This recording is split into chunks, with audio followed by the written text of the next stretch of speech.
the surah called Anfal, the 24th ayah. He said, A'udhu billahi samil alim min ash-shaytan ar-rajim.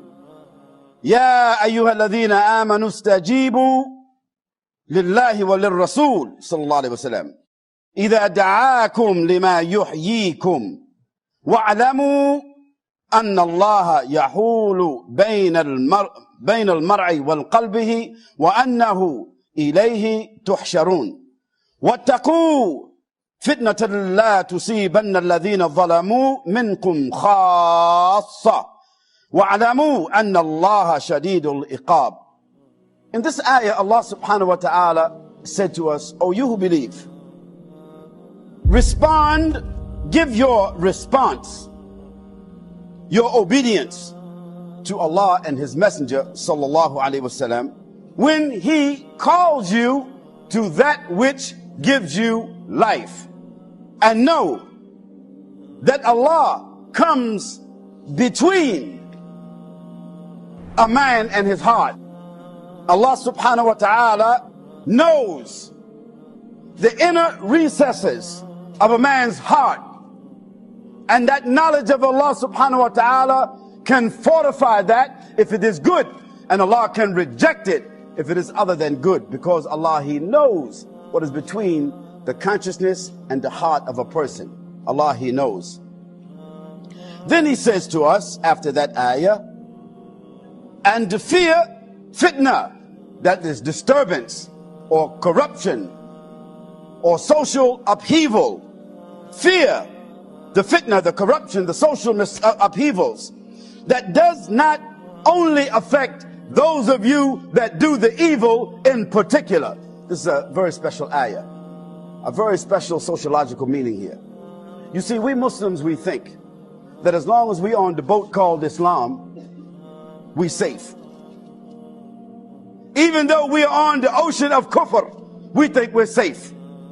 We think that as long as we are on the boat called Islam, we're safe. Even if the captain of the boat is a kafir, we think we're safe.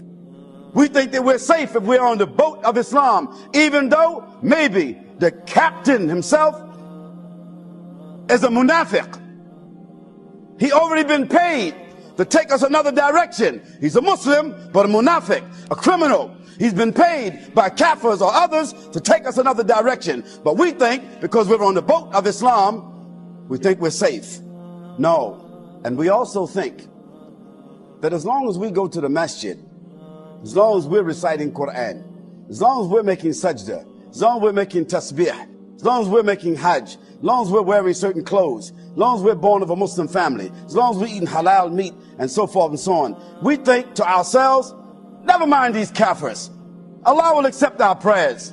We will be judged for ourselves. No, Allah is telling you and me that if you live in a diseased environment, you also will get the disease. If you live in a diseased, unstable, destabilized neighborhood, your sons and your daughters, your father and your mother, your sisters and your brothers, they will also be destabilized and dysfunctional. So Allah is telling us, and fear Allah, and fear the fitna that does not merely affect those of you who do the wrong. No, the Prophet ﷺ gave us an example of that. He said, he gave us the analogy of the people who got on a boat, and some was in the upper deck and others was in the bottom deck. We Muslims is like the ones on the upper deck. We don't drink, most of us. We don't gamble, most of us. We don't drug, most of us. We don't commit zina, most of us. We don't do those things, most of us. That puts us in the top of the boat. That puts us in the top of the society, because we are sober, we are conscious, we are guided, we are aware, we are disciplined, we are Muslims, mashallah, in the top of the boat. But there is some others in the bottom of the boat. They're drinking, they're drugging, they're lying, stealing, committing fornication and other major crimes. And among those is kafirs and Muslims who are criminals, who's in the bottom of the boat with the kafirs. And we think, because we're in the top of the boat, a boat called Islam, we think we're safe. No, the Prophet ﷺ said that if the people on the bottom of the boat, they drill a hole in the bottom of the boat because they're jealous. They drill a hole in the bottom of the boat because they want to get their own water. They don't want to be coming up to the top to be getting nothing from you, even though they know what you got up on top. They don't want to do that. So they say, you stay on the top, we on the bottom, that's our part of the boat. We're going to drill a hole, get our own water, do what we want to do. That's the society. We're on the boat, called the society. We're on the top deck, called Islam. The Prophet ﷺ said, if the people in the top of the boat allow the people in the bottom of the boat to drill that hole in the bottom of the boat, what's going to happen to them?